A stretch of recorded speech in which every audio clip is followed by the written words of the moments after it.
Hi అండి. అందరికీ ఎలా ఉన్నారు? నేనైతే చాలా బాగున్నానండి. మీరు కూడా అందరూ బాగుండాలని కోరుకుంటున్నాను. ఈరోజు వీడియోలో నేను 7 శనివారాల వ్రతం అనేది చేశాను కదండీ! చాలామంది చాలా డౌట్స్ అనేవి అడుగుతున్నారు. సో, క్లారిఫై కోసం అన్ని వివరాలు ఇందులో నేను క్లియర్ చేస్తాను. వీడియో మాత్రం స్కిప్ చేయకుండా చూడండి. అప్పుడే అర్థమవుతుంది. ఈ డౌట్స్ చాలామంది చాలా వీడియోస్ పెట్టారండి. నాకు తెలిసి చాలామంది మధ్య మధ్యలో స్కిప్ చేస్తూ చూడడం వల్ల వాళ్ళ డౌట్స్ అనేవి అలాగే ఉండిపోయాయి. సో, దయచేసి మీరు స్కిప్ చేయకుండా చివరి వరకు చూడండి. అప్పుడే మీకు క్లియర్‌గా, క్లారిటీగా అర్థమవుతది. కన్‌ఫ్యూజ్ అవ్వదు. మీరెప్పుడన్నా వ్రతం చేయాలనుకున్నా ఒకరి మీద డిపెండెన్స్ లేకుండా సింపుల్‌గా, ఈజీగా అలాగే మనసు దేవుడి మీద నిమగ్నం చేసి చేసుకోవచ్చు. ఏ హడావిడి కూడా ఉండదు. ఫస్ట్ వచ్చిన డౌట్ వచ్చేసి పూజ మార్నింగ్ చేసుకోవచ్చా? ఈవినింగ్ చేసుకోవచ్చా? అని అడుగుతున్నారు. సో, మార్నింగ్ అయితే మంచిదండి. ఎందుకంటే మార్నింగ్ మనము ఉపవాసంతో ఉంటాము. ఏమీ తినము. అలాగే ఫ్రెష్‌గా స్నానం కూడా చేసి ఉంటాము. సో, ఈవినింగ్ అయితే మళ్ళీ స్నానం చేసుకోవాలి. మళ్ళీ అంతా క్లీన్ చేసుకొని వ్రతం కాబట్టి అంత శుద్ధిగా చేసుకొని మనము పూజ చేసుకోవాల్సి ఉంటుంది. మార్నింగ్ ఎలాగో మనం క్లీన్ చేసేస్తాం కాబట్టి మార్నింగ్ పెట్టుకుంటేనే చాలా మంచిదండి. బ్రాహ్మీ ముహూర్తంలో అంటే 6:30, 7:30 లోపల పెట్టుకోవచ్చు. ఇంకా వీలు కుదరని వాళ్ళు 10 లోపల పెట్టుకోవచ్చు. పిల్లలు ఉన్న వాళ్ళకి వీలు కుదరదు కదండీ! సో, టైం అనేది లేట్ అవుతూ ఉంటుంది. మార్నింగ్ పూజ అయితేనే మంచిదండి. నేనైతే మార్నింగే చేశాను కాబట్టి అదే చెప్తున్నాను. సో, కొంతమంది ఆఫీస్‌కి వెళ్ళే వాళ్ళు ఉంటారు. అటువంటి వాళ్ళు మీరు ఏ టైం కన్వీనియంట్‌గా ఉంటే ఈవినింగ్ పూట్ల అయినా చేసుకోవచ్చండి. నెక్స్ట్ వచ్చేసి పిండి దీపం ఏం చేయాలి? పిండి చల్లగా అయిపోయాక దీపము ఏం చేయాలని అడుగుతున్నారు. ఆ చలివిడిని కొంచెం మనమైతే ప్రసాదంగా తీసుకోవాలి. మిగతాది మనము గోవులకైనా పెట్టొచ్చు. ఒకవేళ తినాలనుకుంటే మొత్తమైనా తినొచ్చు. రోజు కొంచెం కొంచెంగాను. ఆ నల్లగైన భాగాన్ని తీసేసి. నేనేం చేశానంటే అండి, కొంచెమైతే నేను నైవేద్యంగా తీసుకున్నాను. ఇంకా మిగతాది గోవులకైతే పెట్టేశాను. ఇంకా కలశం ఏం చేయాలి అనేసి అడుగుతున్నారు. కలశం మీద ఉన్న బ్లౌజ్ అయితే మనం నెక్స్ట్ శనివారం వ్రతానికి వాష్ చేసుకొని వాడుకోవాలి. టెంకాయని మనము ఇంట్లో నైవేద్యంలాగా చేసుకోవచ్చు. లేకపోతే గంగలో కూడా కలుపుకోవచ్చు. నేను చేసింది ఏందంటే గంగలో కలిపానండి. సో, ఎందుకంటే 7 శనివారాలు చేస్తూ ఉంటాం. కలశం పెడుతూ ఉంటాం కదా! టెంకాయలనేవి ఎక్కువ అవుతూ ఉంటాయి. సో, ఏడో శనివారం రోజైతే నేను ఆ కలశం మీద ఉన్న టెంకాయని నేను ప్రసాదంలాగా చేసి అందరికీ పంచాలనుకున్నాను. సో, ఈ 6 శనివారాలది మాత్రం గంగలో కలపాలనుకున్నాను. ఆ విధంగానే చేశాను.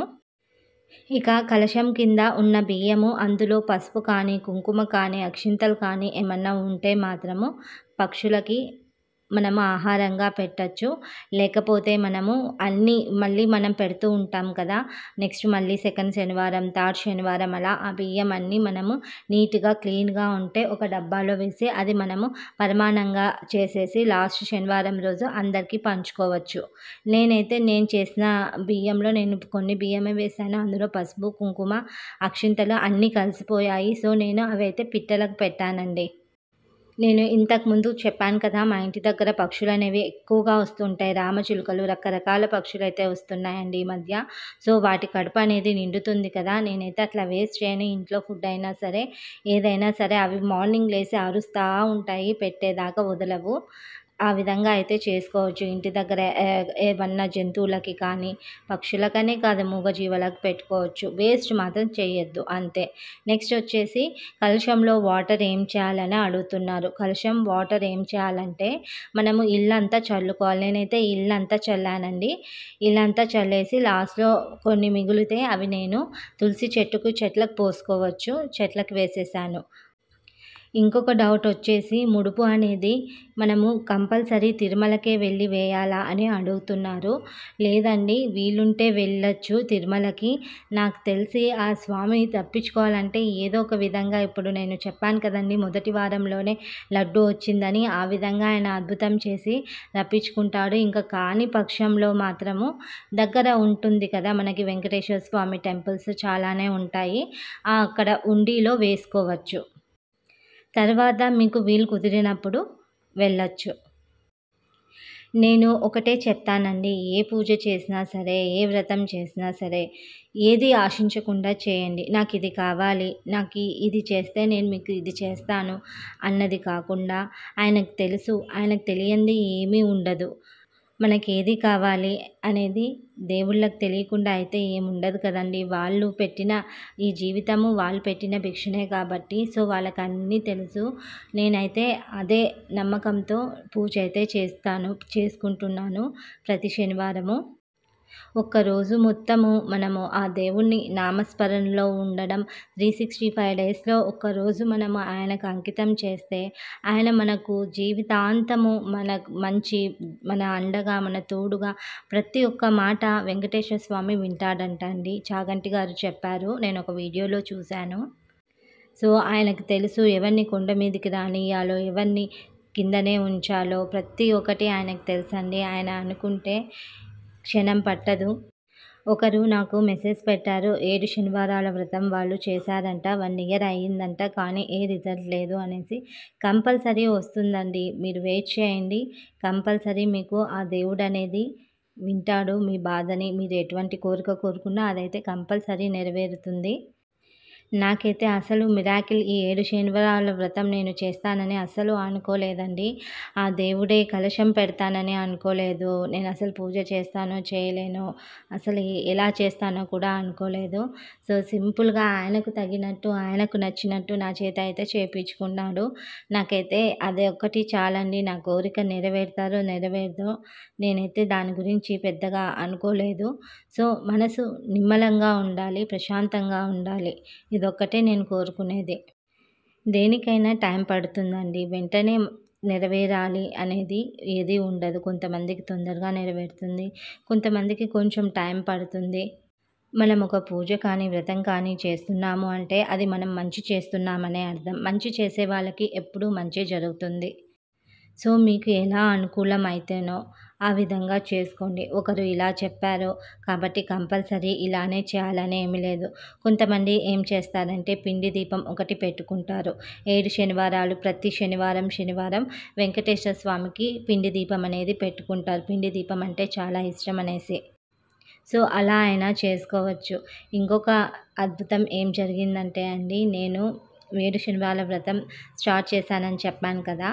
మా అమ్మ కూడా పిండి దీపం అంటే మా అమ్మ వ్రతం స్టార్ట్ చేయలేదు కానీ పిండి దీపం అయితే పెట్టిందంట. ఆ శనివారం రోజే నేను ఏ రోజు వ్రతం స్టార్ట్ చేశానో అప్పుడే పిండి దీపాలనేవి పెట్టిందంట. నా ద్వారా మా అమ్మకు కూడా తిరుపతి లడ్డు దొరికే అవకాశం అయితే వచ్చింది. మా అమ్మ కూడా చాలా అంటే చాలా హ్యాపీగా ఫీల్ అయింది. కొంతమంది కలశం ఆనవాయితీ ఉంటేనే పెట్టాలి, లేకపోతే లేదు అంటారు. నిజం చెప్పాలంటే ఈ పూజలు ఏవి మా పెద్దవాళ్ళు చేసేవాళ్ళు కాదండి. ఎందుకంటే వాళ్ళకు తెలిసేవి కాదు కదా! ఇప్పుడైతే మనము ప్రతిదీ మంచిగా ఉండాలి, ఇంట్లో ఫ్యామిలీ మెంబర్స్ అందరూ హ్యాపీగా ఉండాలి అన్న ఉద్దేశంతో చేసుకుంటున్నాము. నేను మణిద్వీప పూజ కూడా చేశానండి. 32 ఫ్లవర్స్ పెట్టి. అది కూడా నాకు ఒక మిరాకిల్ అనే చెప్తాను. ఎందుకంటే పూలు టైంకి ఆ దేవతకి పెట్టి చేసేదాన్ని. మా హస్బెండ్ తీసుకొచ్చేవాడు. కరెక్ట్ దసరా రోజు స్టార్ట్ చేశానంటే ఇంకా ముందే చేసేసాను. 1 ఇయర్ లోపల చేసుకోవచ్చండి. నేను పూజలు చేయాలంటే, వ్రతాలు కానీ, పూజలు కానీ చేయాలంటే భయపడేదాన్ని. ఎందుకంటే ఏ తప్పు చేస్తామో, అందులో ఏ తప్పు ఉంటుందో, మళ్ళీ అది పాపంలాగా అవుతుందేమో అని భయం అనిపించేది. అందుకే చేసేదాన్ని కాదు. కానీ ఈ మణిద్వీప పూజ కానీ, ఇంకొకటి వరలక్ష్మి వ్రతం కానీ, శనివారాల వ్రతం కానీ ఇవన్నీ ఆ భగవంతుని దయ లేనిది మనం ఏది చేయలేం కదా! నేనైతే ఆ దేవుని దయే అనుకుంటానండి. మీరు మరి అంతలా కన్ఫ్యూజ్ అవుతే మీ దగ్గరలో ఏదో ఒక దేవాలయం అయితే ఉంటుంది కదా! అక్కడ పంతుల్ని అడిగినా కూడా వాళ్ళు చెప్తారు సింపుల్‌గా ఎలా చేసుకోవాలనేది. వాళ్ళది ఫాలో అయిపోండి. ఏ తలకాయ నొప్పి ఉండదు. నేనైతే ఒక సజెషన్ చేస్తానండి. ఎవరైనా సరే శనివారాల వ్రతం చేయాలనుకున్న వారు నండూరి శ్రీనివాస్ వాళ్ళ పిల్లల చేత చేపించారు. 17 మినిట్స్ ఏమో ఉంటుంది అది వీడియో. నాకైతే ఒక హాఫ్ అన్ అవర్‌లో అయిపోయింది పూజ. నేను ఇంకొక మంత్రాలు అలాగే వెంకటేశ్వర స్వామికి పాటలు పాడితే ఇష్టమంట. ఆయన సంకీర్తనలు అవి కొన్ని పాడుకొని నాకు 1 అవర్ అయితే టైం పట్టింది. ఆ వీడియో అయితే ఫాలో అవ్వండి. నేను కావాలంటే ఎవరన్నా మీకు ఆ లింక్ కావాలంటే నాకు కమెంట్ చేస్తే నేను ఆ లింక్‌ని డిస్క్రిప్షన్‌లో ఇస్తాను. నెక్స్ట్ ఏదైనా వీడియో తీసినప్పుడు. మనం నార్మల్ పూజ అంటే మనకు తగినట్టు, మనకు తోచినట్టు చేసుకుంటాం. కానీ వ్రతం అంటే కొన్ని నియమాలుంటాయి. ఆచమనీయం ఉంటుంది, మంత్రాలుంటాయి, షోడోపచారాలుంటాయి, అంగం పూజ ఉంటుంది. ఇవన్నీ ప్రతీదీ ఉంటుంది. సో, నాకైతే చాలా ఈజీ అనిపిచ్చిందండి. కాబట్టి ఎవరన్నా చేయాలనుకున్న వాళ్ళు ఏ కన్‌ఫ్యూజన్ ఉండదు. వాళ్ళకి యూజ్ అవుతుందన్న ఉద్దేశ్యంతో చెప్తున్నాను. నెక్స్ట్ వచ్చేసి భోజనాలు పెట్టాలి అనేసి అడుగుతున్నారు. ఏడో శనివారం అయితే కంపల్సరీ దంపతుల కన్నా, ఒక జంట దంపతుల కన్నా మీరు భోజనం పెట్టొచ్చు. లేకపోతే తాంబూలం ఇవ్వచ్చు 7 మందికి. బయట లేకపోతే ఎవరు రాలేదు అంటే గుళ్ళల్లో ఉంటారు కదండీ! అటువంటి వాళ్ళకైనా మనం ఇంట్లో వండుకొని వాళ్ళకైనా పెట్టొచ్చు.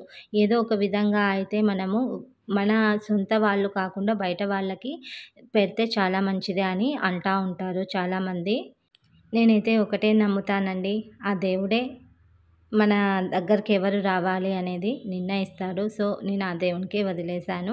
పూజ మాత్రం మనస్ఫూర్తిగా భక్తితో చేసుకుంటే చాలు. ఇక కలశం ఆ రోజే కదిలించుకోవచ్చు.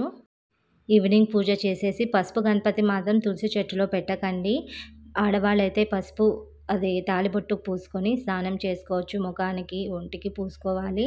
ఇక ముడుపొచ్చి మనం దేవుని మందిరంలో పెట్టుకొని మళ్ళీ 7 శనివారాల వ్రతం స్టార్ట్ చేసినప్పుడు ఆ ముడుపును మళ్ళీ దేవుని దగ్గర పెట్టుకొని పూజించుకోవాలి. మళ్ళా 7 శనివారాలు అయిపోయాక మనం హుండీలో వేసుకోవచ్చు. ఇంకా దేవుని దగ్గర ఉన్న పూలు, అక్షింతలు, తమలపాకులు ఏవన్నా ఉంటే అన్నీ గంగాజలంలో కలిపేయాలి. ఏది కూడా తొక్కద్దు, వేస్ట్ చేయొద్దు. ప్రసాదాలొచ్చి మీ శక్తి కొలది చేసుకోవచ్చు. చలిమిడి అలాగే నువ్వులు ప్రసాదం అనేది కంపల్సరీ అయితే ఈ 7 శనివారాల్లో ఉండాలి. మరికొంతమంది బ్రహ్మచర్యం పాటించాలా అంటే అవునండి, తప్పనిసరిగా పాటించాలి. శుక్రవారం రోజు అలాగే శనివారం రోజు కూడా మనము కంపల్సరీగా బ్రహ్మచర్యం అనేది పాటించాలి. ఈవినింగ్ పూజ చేసిన తర్వాత నైట్ నేల మీద పడుకోవాలండి. ఒకవేళ నేల మీద పడుకోని వాళ్ళు కొత్త మ్యాట్ మీద పడుకోవచ్చు. ఉపవాసం ఉండేవాళ్ళు ఉండొచ్చండి. ఉపవాసం ఉంటే చాలా మంచిది. నేనైతే ఒంటి పూట భోజనం అయితే చేశాను.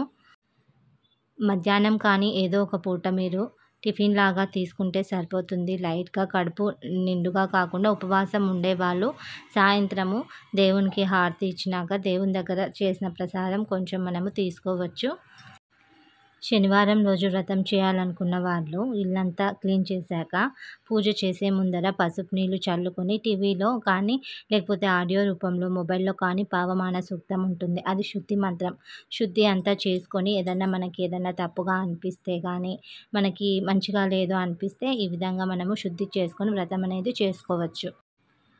అలాగే ఆ రోజు ఇల్లు తుడిచేటప్పుడు పసుపు, రాళ్ళ ఉప్పు వేసి ఇల్లు నీట్‌గా క్లీన్ చేసుకోవాలి. దేవుని పటాలను మీరు ఒకవేళ బుధవారం కానీ, గురువారం కానీ శుభ్రం చేసి ఉంటే వెంకటేశ్వర స్వామిది పటం మాత్రము తుడిచి బొట్లు పెట్టుకొని మనము వ్రతానికి పూజ చేసుకోవచ్చు. ఇంకేమన్నా డౌట్స్ ఉంటే కామెంట్ సెక్షన్‌లో పోస్ట్ చేయండి. అన్ని డౌట్స్ క్లియర్ అయి ఉంటాయని అనుకుంటున్నాను. ఈ వీడియోని లైక్ చేయండి, షేర్ చేయండి, బెల్ ఐకాన్ క్లిక్ చేసి సబ్స్క్రైబ్ చేసుకోండి. మరిన్ని ఇంట్రెస్టింగ్ వీడియోస్ కోసం నా ఛానల్‌ని వాచ్ చేస్తూ ఉండండి. వీడియో చూసిన ప్రతి ఒక్కరికి ధన్యవాదాలు. Thanks for watching.